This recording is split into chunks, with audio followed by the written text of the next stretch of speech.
The detail I kept returning to while preparing this story was a small brass model of a bridge, no longer than my hand, sitting beneath a glass case at the reunion.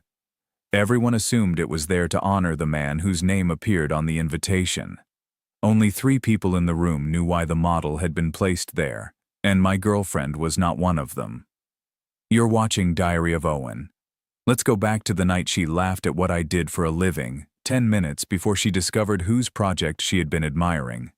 The ballroom lights had been lowered to the color of weak tea, and every polished surface seemed to carry a second, softer version of the room. Light gathered along the rims of champagne glasses, slid across the brass frames of old-class photographs, and settled in long rectangles on the dark walnut floor.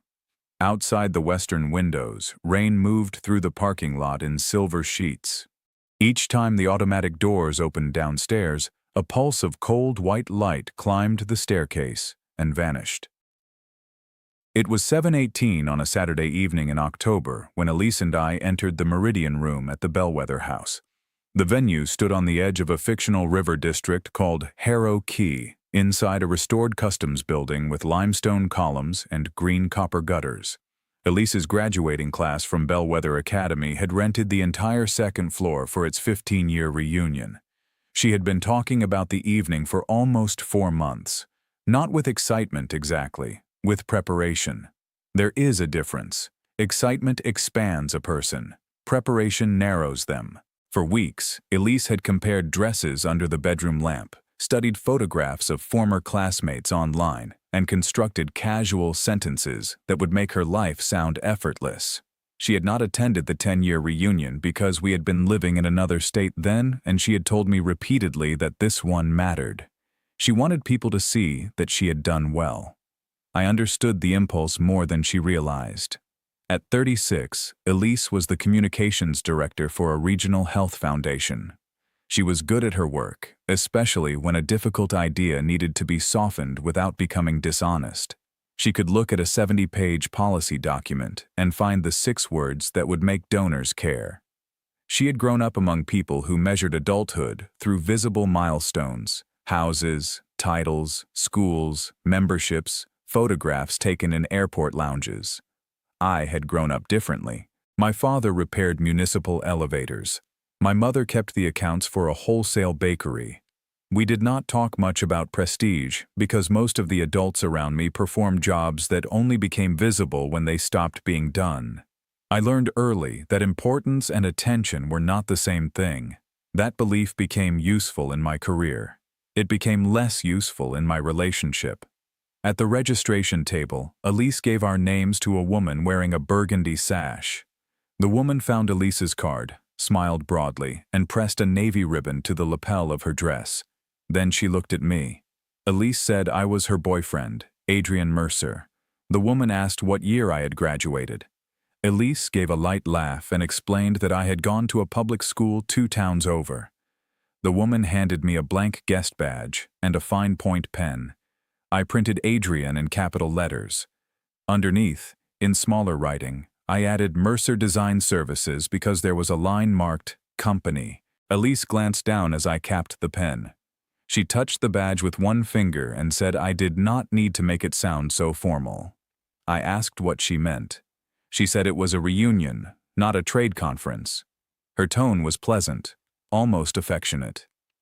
I removed the badge, crossed out Mercer Design Services, and wrote Independent Drafter. That was the phrase Elise usually used when people asked what I did. It was not technically false. I drafted. I worked independently. She had simply selected the 2 least significant words from a much longer truth. The woman at the table did not seem to notice the alteration. She pointed us toward the ballroom, where a jazz trio was playing beneath a painted ceiling. Elise took my arm before we entered. She said she needed tonight to be easy. I told her it would be. She adjusted my tie by less than half an inch. Then we stepped into the room. We had been together for 6 years, long enough to share a mortgage application, a vegetable garden, 3 Christmases with each family, and a small scar on my left thumb from the night we tried to repair a cracked window frame ourselves. Not long enough, apparently, for Elise to become comfortable explaining my work. When we met, I was 31 and employed by a structural engineering consultancy called North Vale Group. I had spent 9 years designing connections, reviewing load paths, and inspecting buildings that had begun to reveal small truths about the people who constructed them. A building rarely fails all at once.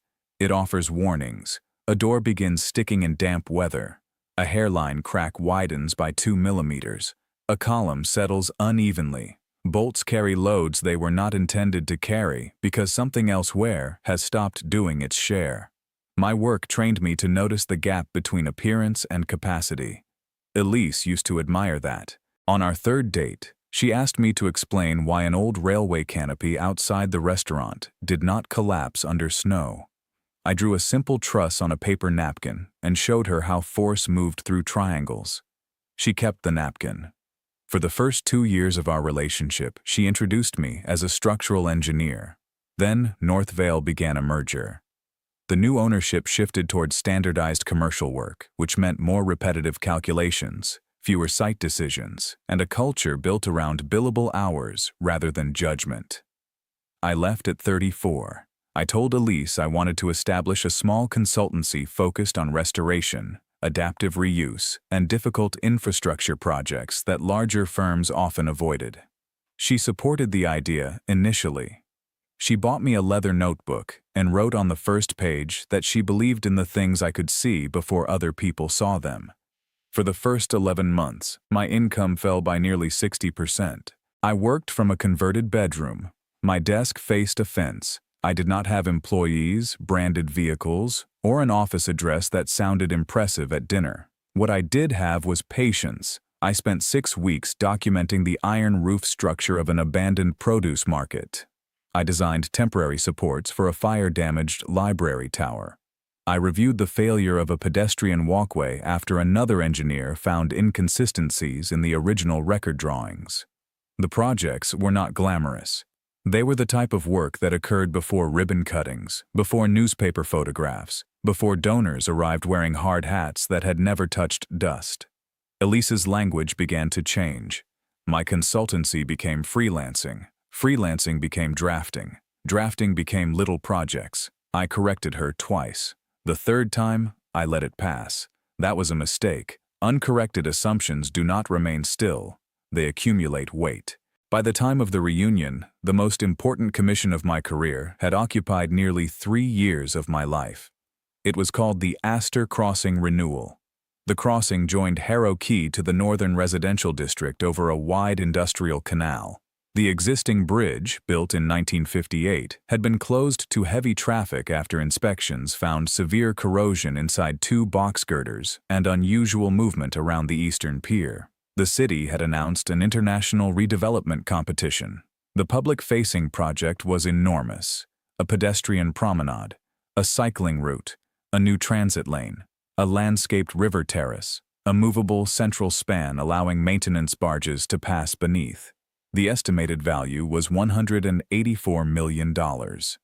Most people associated the project with a prominent development consortium called Leyden & Pike. Its chairman, Graham Pike, gave interviews beside architectural renderings. He appeared in regional magazines. He spoke about legacy, renewal, and reconnecting neighborhoods. The public assumed his firm had created the bridge. In reality, Leyden & Pike financed and coordinated the project. The concept, structural system, and technical design came from a joint team operating through a special-purpose entity called AstorWorks Collaborative. I had formed AstorWorks with 2 former colleagues. I owned 52%. The concept for the bridge began on my dining table. I had drawn the first load diagram at 1:40 in the morning during a January storm while Elise slept upstairs. The bridge's defining feature was a shallow split arch that appeared to open toward the water. The form looked simple in renderings, but its geometry redistributed the lifting mechanism's mass through concealed steel ribs embedded in the pedestrian deck. It was the most complex thing I had ever designed. It was also confidential. The city had required anonymity during the initial selection process, and later, the consortium controlled public communications until the final financing approval. I could discuss the fact that I was working on a bridge. I could not disclose my ownership position, the competition results, or the names of the underlying design partners. Elise knew I had a role. She did not know its scale. At first, that was because I was contractually restricted. Later, it was because she stopped asking questions that might have led to the truth. I had tried several times to explain more. Once, while we were eating reheated soup at the kitchen island, I told her the bridge project had advanced to a technical validation stage and that my firm was leading the structural integration. She looked at her phone and asked whether that meant my invoice would finally be paid. Another time, I showed her a photograph of a full-scale connection test at our fabrication partner's warehouse. She said the steel looked rusty. I explained that it was weathering steel and that the oxide layer was intentional. She nodded and asked whether I could collect dry cleaning the next afternoon. It was not one large act of dismissal. It was a series of small transfers. Attention removed from one place and placed somewhere else. By the reunion, she had built a version of my career that fit comfortably inside a sentence. Adrian works from home doing technical drawings. That sentence required no explanation. It also required almost none of me. At 7:34, Elise spotted her former roommate, Corinne Vale, near the bar. Corinne was tall, silver blonde, and dressed in a black suit with narrow satin lapels. Her husband, Nicholas, owned several dental practices. Within 3 minutes, I knew the square footage of their house, the name of their daughter's preparatory school, and the fact that they had recently spent 10 days in the Dolomites. None of this was stated as boasting. People who have practiced status for long enough rarely announce it directly. They place facts on the table and allow others to arrange them. Corinne asked Elise about her work. Elise described a fundraising campaign that had exceeded its target by 14%. Corinne congratulated her. Then she turned to me. She asked whether I was still doing engineering. Before I answered, Elise said I had gone independent and mostly drew plans for renovation contractors. I looked at her. She kept smiling at Corinne. The jazz trio shifted into a slower song. A server passed carrying small pastry shells filled with mushroom cream. I said I worked on structural design and infrastructure. Elise added that I was being modest. For 1 second, I thought she was going to correct herself. Then she said I had become very good at working in sweatpants. Corinne laughed. I did not.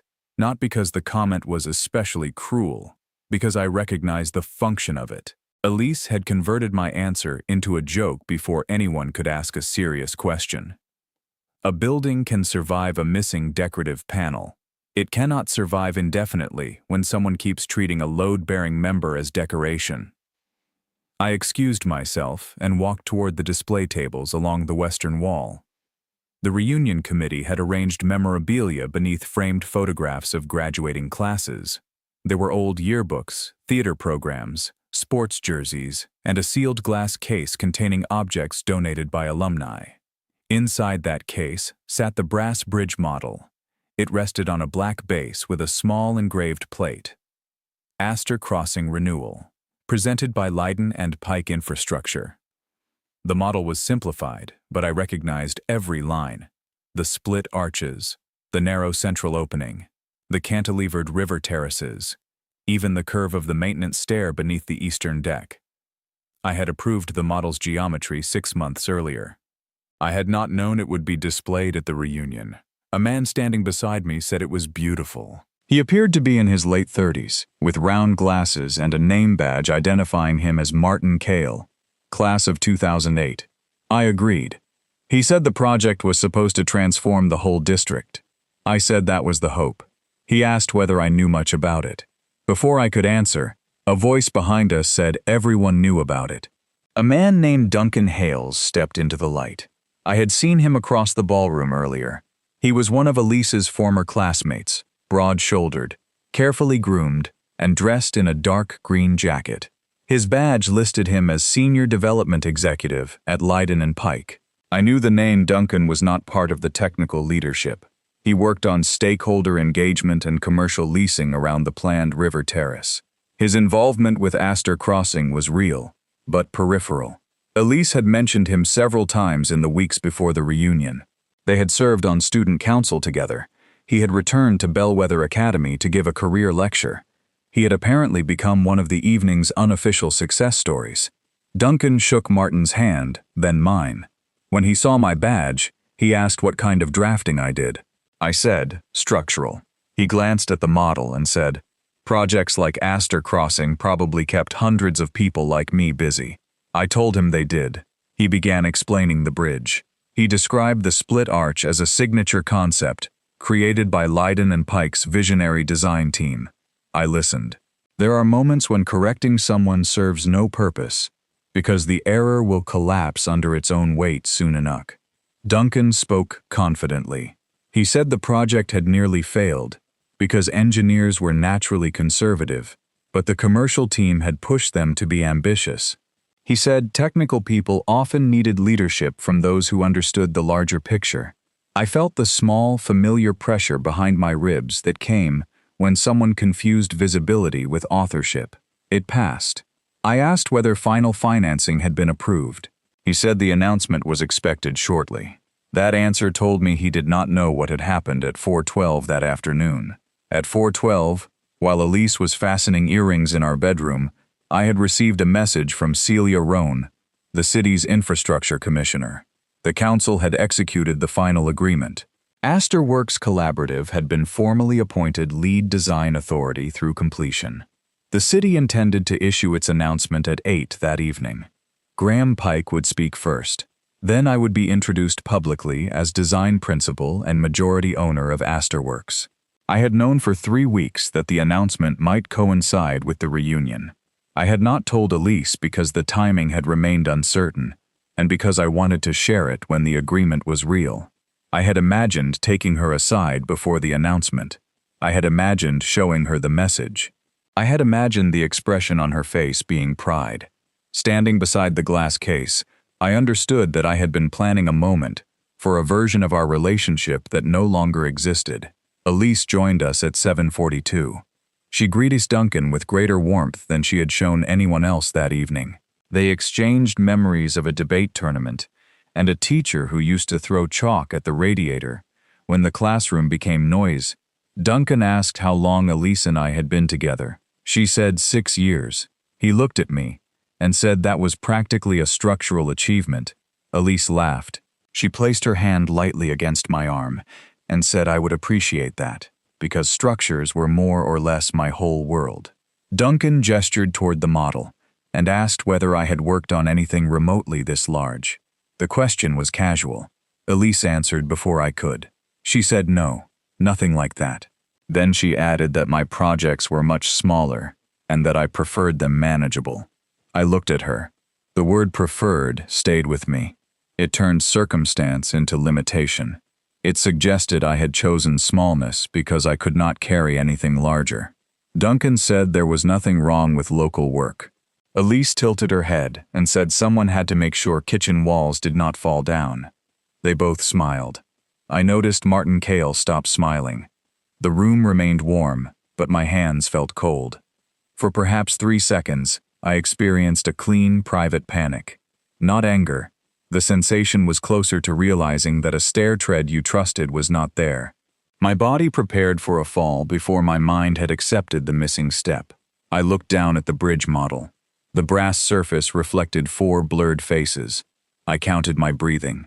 4 seconds in, 6 seconds out. A method I had learned while inspecting confined spaces. Then I asked Elise whether she truly thought that was what I did.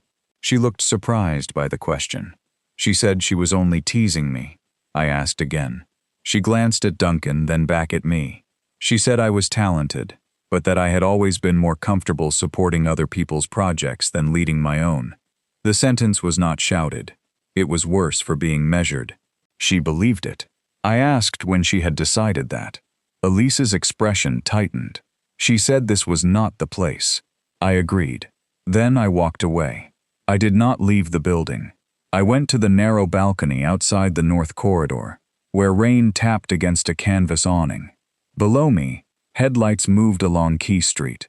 The canal was 3 blocks away, hidden behind warehouses and residential towers, but I could see the red obstruction lights on the cranes above the Astor site. The center crane flashed once every 2 seconds. I stood there for 7 minutes. My phone vibrated at 7:48. It was a message from Rowan Bell, my business partner. He wrote that Graham had arrived, and the city communications team wanted us near the stage at 7:58. A second message followed. He asked whether Elise knew. I typed, "Not yet." Then I deleted it. I typed, "She will soon." That was also wrong. The phrasing made the announcement sound like something I was about to do to her. The truth was simpler. The city was announcing a project. Elise would be present. Her discovery would be a consequence of where she had chosen to stand, not an action I designed against her.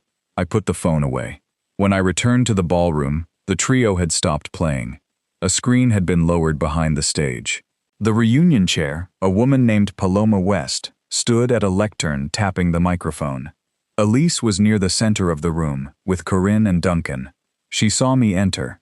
For a moment, she looked relieved. Then she looked irritated that I had made her feel relieved. She crossed the floor toward me. She said I had embarrassed her by walking away. I asked how.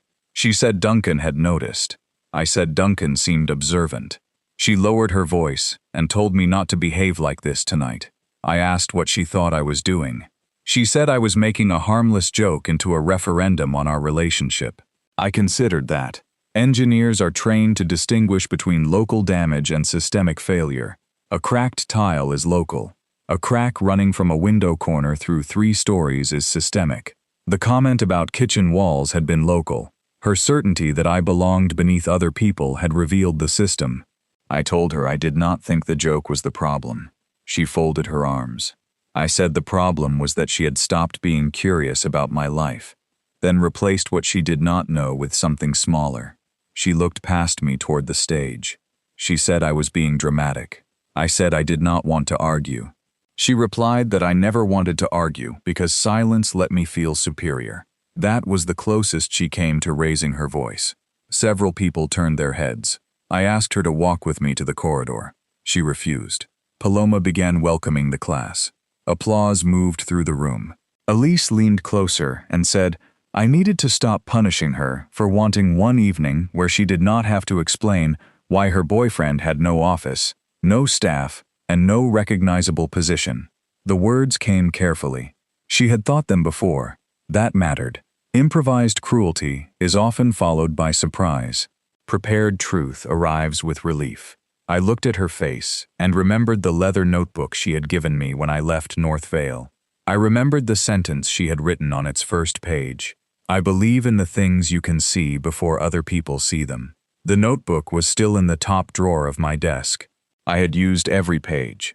For 3 years, I had mistaken a historical statement for a current one. Paloma introduced the headmaster. The headmaster spoke for 4 minutes about community. Then he invited Graham Pike to the stage. A ripple of interest passed through the ballroom. Elise looked toward Duncan. Duncan straightened his jacket. Graham was 61, with white hair and a slow way of moving that made people wait for him without resenting it. I had spent hundreds of hours in meetings with him. He was not an engineer. He never pretended to be. That was one reason I trusted him. He thanked Bellwether Academy for allowing the project team to share an important announcement. Behind him, the screen displayed an aerial rendering of Astor Crossing. Applause began before he spoke again. Elise turned toward the image. Her expression changed. For months, she had admired the project from a distance. She had sent me an article about it in June and said the river terrace would be perfect for the Foundation's annual gala. She had once pointed at the rendering on a bus shelter and said whoever designed it understood how to make infrastructure feel hopeful. I had nearly told her then. Instead, I had asked what she liked about it. She said the arches looked as though the bridge were opening its hands. That phrase stayed with me during 2 later design revisions. I adjusted the spacing of the river lights, partly because of it. Graham announced that final financing had been executed at 4:12 that afternoon. He thanked the city, the academy, and the commercial teams. Duncan began accepting congratulations from the people around him. Then Graham said the public story of a project often began with the developer, but the real story began earlier. usually over drawings that no one outside the design room ever saw. The room quieted. He said Astor Crossing existed because a small independent engineering practice had proposed a structural solution that larger firms had considered too difficult to deliver. Elise turned her head toward me. Not fully, only enough that I could see her profile. Graham continued. He described the anonymous competition. He described the technical review. He said the winning team had been led from its first pencil study by Astor Works Collaborative. A logo appeared on the screen, a narrow white arch crossing a dark field, the logo I had drawn in the margin of a cost schedule 3 years earlier. Elise looked at my name badge. Independent Drafter. Her eyes moved from the badge to the screen. Graham invited Rowan Bell to join him. Rowan walked onto the stage from the opposite side of the ballroom. Then Graham said the project's design principal, founding partner, and majority owner was also present. He said my name. For a moment, nobody moved. I could hear rain striking the windows. A spoon touched the rim of a glass near the bar. Then Martin Cale, the man from the display case, began clapping. Others followed. I did not look at Elise. I removed my jacket button and walked toward the stage. The distance was perhaps 30 feet. It felt shorter than the corridor from our bedroom to my home office, which I had walked thousands of times while she slept. Graham shook my hand. Rowan gave me a small nod. The screen changed to a photograph of the three of us standing beneath the first fabricated arch segment. I was wearing a white hard hat and a weatherproof orange coat. My face was streaked with rain. Graham explained that the final design authority would remain under Astor Works through construction and commissioning. He mentioned our ownership structure. He named me as lead designer. The room applauded again. I looked out across the tables. Elise stood motionless between Corinne and Duncan. Corinne's hand covered her mouth. Duncan stared at the screen. His expression was not humiliation. It was recalculation. I knew that look. I had seen it during tender meetings when new information changed the distribution of risk. Graham asked me to say a few words. I had not prepared a speech, because I had been told I would only be introduced. A microphone stood before me. Behind the guests, under glass, the brass bridge model caught the ballroom lights. I thanked the city. I thanked the fabricators, survey teams, transport planners, environmental consultants, and junior engineers whose names would never appear in a headline. I said bridges were misleading objects. They looked singular from a distance, but they were agreements between thousands of parts, each carrying something specific. I said the best ones did not ask to be admired for standing. They simply made crossing possible. Then I handed the microphone back to Graham. I did not mention Elise. I did not mention the joke. I did not use the stage to correct anyone. That would have reduced 3 years of work to a domestic rebuttal. The project deserved better. So did I. After the announcement, people approached me in clusters. Some asked technical questions. Some offered congratulations. Several who had barely acknowledged me earlier now held my hand too long. That did not satisfy me. It exhausted me. Attention is not the same as understanding. I had learned that before I entered the room. Duncan waited until the crowd thinned. He said he had not realized I was Adrian Mercer from Astor Works.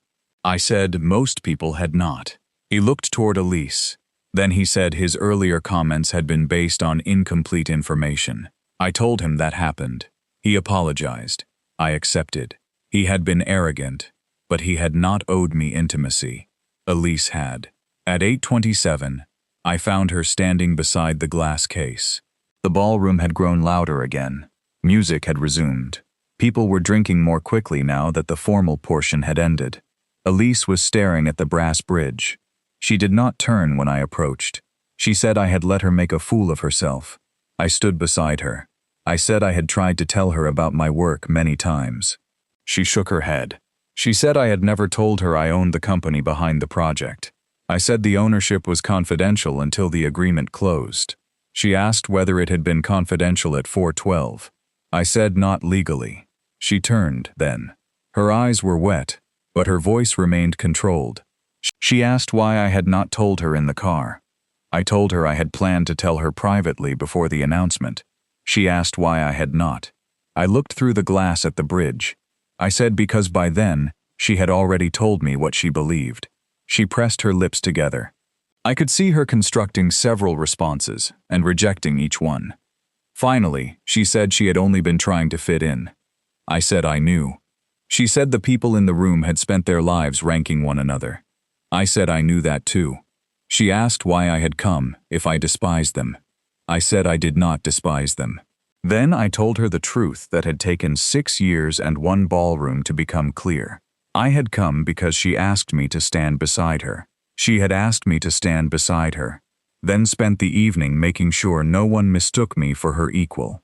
Her face changed. The anger softened first, then the embarrassment. What remained was grief. She said that was not what she had meant to do. I said I believed her. Intent matters in design. It does not repeal load. A contractor may not intend to weaken a beam by drilling through it. The beam still carries less afterward. Elise placed both hands on the edge of the display table. She asked what happened now. I said I did not know. That answer frightened her more than anger would have. For 6 years, I had always known the next practical step. When her father became ill, I organized medication schedules. When our basement flooded, I arranged pumps before sunrise. When she considered leaving her job, I built a spreadsheet showing how long our savings would last. I had made uncertainty feel temporary. That night, I did not do that for her. She said we should go home and talk. I told her she could stay. She asked whether I was leaving without her. I said I needed to go somewhere quiet. Her eyes moved toward the stage, then toward the people around us. She asked whether everyone would notice. It was an honest question, painful, but honest. Even then, part of her was measuring the room. I said probably not for long. She closed her eyes. When she opened them, she asked whether the project meant we could finally buy the larger house we had looked at in August. The question came out softly, almost involuntarily. I do not think she was trying to be mercenary. I think she was reaching for a future object because the emotional structure in front of her had become unstable. People do that. They grab whatever appears fixed. I told her the project had already paid enough for a house. Her face went still. I explained that my compensation and ownership distributions had been placed into the business and a separate investment account. I had not hidden money from her. We did not share finances, and she had never asked to review mine. She had assumed my lower monthly drawings meant the company was barely surviving. In reality, I had kept my salary modest while retaining earnings for staffing, insurance, and project risk. The first major distribution had arrived 4 months earlier. It was more than either of us had earned in the previous 3 years combined. Elise whispered that she did not understand. I said I knew. That was the whole problem. She had not understood, and at some point she had stopped wanting to. She asked whether I thought she only cared because the project was valuable. I said no. I told her I thought she cared about me, but I also thought she had begun to confuse caring about someone with respecting the version of them that was easiest to explain. She looked back at the bridge. A couple approached the case, saw us standing there, and moved away. At 8:41, my phone vibrated. Rowan had sent a photograph from the stage. In it, Graham and I were shaking hands beneath the rendering. The caption below said the city's announcement was already live. Elise saw the image. She asked whether I had known Duncan would be at the reunion. I said no. She asked whether I had arranged the announcement there. I said no. Graham was a bellwether donor. The city had chosen the venue because several stakeholders were already attending. She asked whether I had enjoyed watching her discover the truth. I considered lying. A reassuring lie would have been easy. I could have said no immediately. Instead, I told her there had been 1 second when I wanted the reveal to hurt. It was the second after she said I was more comfortable supporting other people's projects. I told her the feeling passed before I reached the stage. She nodded. She said at least that was honest. I said it was. Then she asked me not to leave. I looked at her hand resting beside the glass case. She still wore the slim silver ring I had given her on our 4th anniversary. Not an engagement ring, just a piece we had found in a workshop near the coast. I remembered the day clearly. The workshop floor had been covered in pale wood shavings. Rain had started while we were inside. We had run 3 blocks to the car, laughing. Her hand closed around the small paper bag. There had been a time when neither of us needed the other to sound impressive. I wanted that time back. Wanting it did not make it structurally recoverable. I told her I was not ending the relationship in a ballroom. She breathed out. I added that I was not pretending the evening had changed nothing. She asked what I needed. I said distance. She asked how much. I said enough, to hear myself think, without also managing her fear. That landed hard. Her chin lowered. She said I always made everything sound clinical. I told her I was trying not to be cruel. She replied that calm could be cruel. I said sometimes. Then I asked for my house key. She stared at me. We had been living together in a rented house on Alder Row for almost 4 years. The lease was in my name because I had rented it 6 months before she moved in, but we both treated it as home. I did not ask for the key because I wanted to lock her out. I had already arranged to stay elsewhere. I asked because the key on her ring belonged to my private office at the back of the house. Months earlier, when a courier had delivered confidential drawings while I was inspecting a site, I had given her the office key for safekeeping. She had never returned it. The house key and office key were nearly identical. I explained that I needed the smaller brass one. She looked down at her key ring. Her fingers trembled as she separated the keys. She handed me the wrong one first. I returned it and pointed to the brass key with the square shoulder. She removed it. The tiny metal circle scraped against the ring. It made a sharper sound than I expected. She placed the key in my palm. I told her I would stay in the project apartment near the canal for a while. Astor Works had leased it for engineers working late shifts during construction. She asked whether I had been planning to leave her. I said no. That was true. At 7:41, I had expected us to go home together. At 8:44, I no longer trusted the version of home we had built. Elise said she could change. I told her I did not need a promise made under fluorescent pressure. She said she was sorry. I said I knew she was.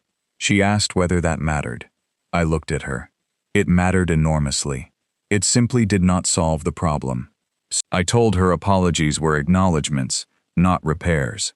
She said that sounded like something from an engineering manual. I told her it probably was. For the first time all evening, she almost smiled. The expression disappeared before it fully formed. I left the ballroom at 8:52. No one stopped me. The reunion continued behind the doors. As I descended the staircase, I heard laughter rise beneath the music, then soften as the doors closed. The rain had slowed to a fine mist. I stood under the stone portico while the valet brought my car. Across the street, water shone black between the pavement joints. The brass office key was still in my hand. I placed it in my pocket. My car arrived at 8:58. I drove toward the canal. Astor Crossing was 3 miles away, behind temporary fencing and concrete barriers. The project apartment stood in a converted warehouse overlooking the eastern pier. I reached it at 9:17. The apartment contained a narrow bed, a steel table, 2 chairs, and a kitchen designed for people who rarely cooked. On the wall above the table hung a construction schedule printed across 12 sheets of paper. I removed my jacket. My phone showed 9 missed messages. 3 were from Elise. 2 were from colleagues. 1 was from my mother, who had seen the announcement online and written that my father would have carried the newspaper clipping in his wallet. He had been dead for 8 years. That message broke something open in me. I sat on the edge of the bed and cried for perhaps 4 minutes, quietly. Not only because of Elise, because success had arrived carrying the shape of absence. My father would have understood the bridge. He would have asked about the bearings and the inspection access. He would not have cared whose name appeared on the press release. When I could breathe evenly again, I called my mother. We spoke for 17 minutes. She said she was proud of me. Then she asked whether I had eaten. I said not really. She told me there was soup in my freezer at home. I did not tell her I was not going home. At 10:06, Elise sent a message saying she had left the reunion. At 10:19, she asked whether I was safe. I replied that I was. At 10:22, she wrote that she would sleep in the guest room and give me space. I did not answer. The next morning, I woke at 5:43 to the sound of rainwater draining through the warehouse gutters. The canal outside was flat and gray. Beyond it, the unfinished bridge rose through mist. Only the eastern arch had been installed. The western side remained temporary scaffolding, platforms, and exposed connections. From a distance, it looked unbalanced. It was not. The temporary works had been calculated for that precise stage. Structures can appear incomplete without being unsafe. Relationships are harder to assess. There is no approved sequence drawing. No engineer signs the emotional temporary works. For the next 11 days, Elise and I communicated mostly by message. We discussed practical things. The dog's vaccination appointment, a utility bill, a package delivered to the house. She asked twice when I would come back. I said I was not ready. On the 12th day, we met at a quiet cafe on Fielding Lane. It was 6:30 in the evening. She arrived before me and had already ordered tea. She looked tired, not dramatically transformed, just less defended. She had brought the leather notebook, the one from my first day as an independent engineer. She placed it on the table between us. She said she had found it in my desk while looking for an insurance document. I opened the cover. Her sentence remained on the first page. I believe in the things you can see before other people see them. Below it, in my handwriting, were the first calculations for the Astor Crossing competition. A rough arch, a note about movable span mass, 3 possible bearing layouts. Elise touched the edge of the page. She said she had lived in the same house as the project for 3 years and had never understood what she was looking at. I said no. She asked why I had let her drift so far from me. The question was fair. Not entirely fair, but fair enough. I told her I had mistaken non-interference for support. When she stopped asking, I became quieter. When she diminished the work, I told myself results would eventually explain it. I had allowed the relationship to operate on incomplete information because correcting it seemed exhausting. That was my failure. Elise said she had resented my focus. She said the more absorbed I became in the bridge, the more she felt I had chosen a private world where she did not matter. Instead of admitting that, she had begun treating the work as insignificant. If it was small, then its claim on my attention seemed less threatening. I understood the logic. Understanding does not make a damaged thing sound, she said.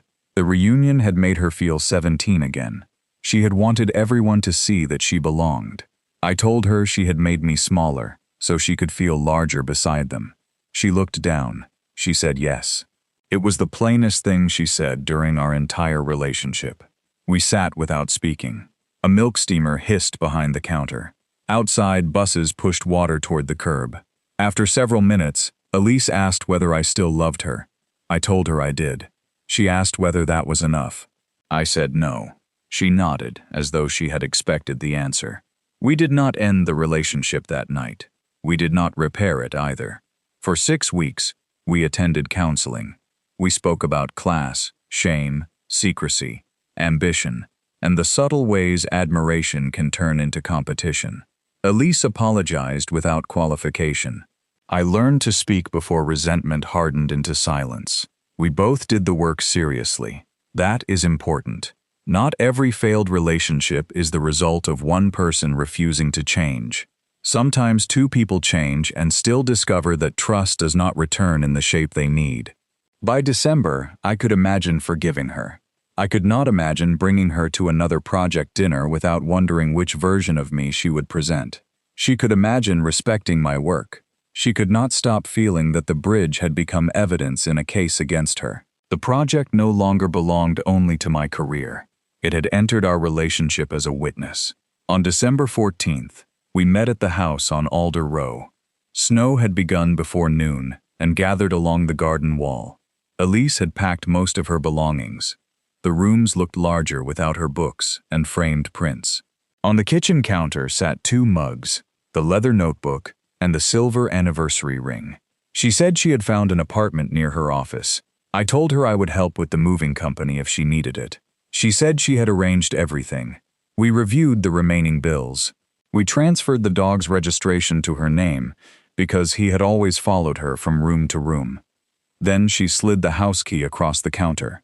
The steel key turned once and stopped near my hand. She said she was sorry she had needed a ballroom full of people to understand who I was. I told her I was sorry I had waited for a public result to prove what I should have required privately. She wiped her face with the heel of her hand. Then she said she hoped the bridge opened exactly the way I designed it. I told her it would.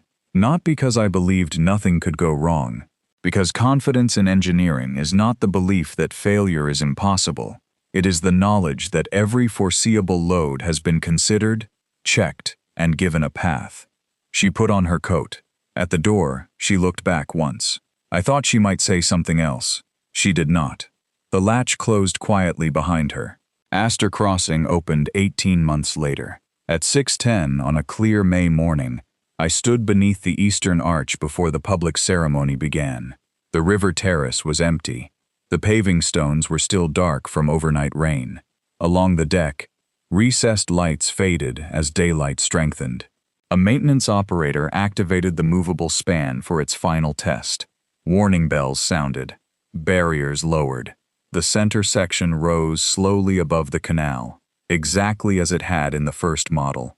For 3 years, I had watched that movement in simulations, on paper, on computer screens, in a warehouse test rig. Seeing the real bridge open was quieter than I expected. No dramatic shudder, no visible strain, only steel, transferring weight through connections hidden beneath the deck. When the span reached its full angle, sunlight passed through the opening and laid a bright path across the water. Behind me, on a temporary display pedestal, sat the small brass model from the reunion. The Academy had donated it to the city after the project was completed. Its engraved plate had been replaced. The new one listed the city, the construction partners, Leiden and Pike, and Astor Works Collaborative. My name appeared in small letters beneath design principle. I touched the edge of the glass case with one finger. Then I walked to the center of the bridge. Below me, the first maintenance vessel moved through the open span. Its wake widened behind it, touched both banks, and disappeared.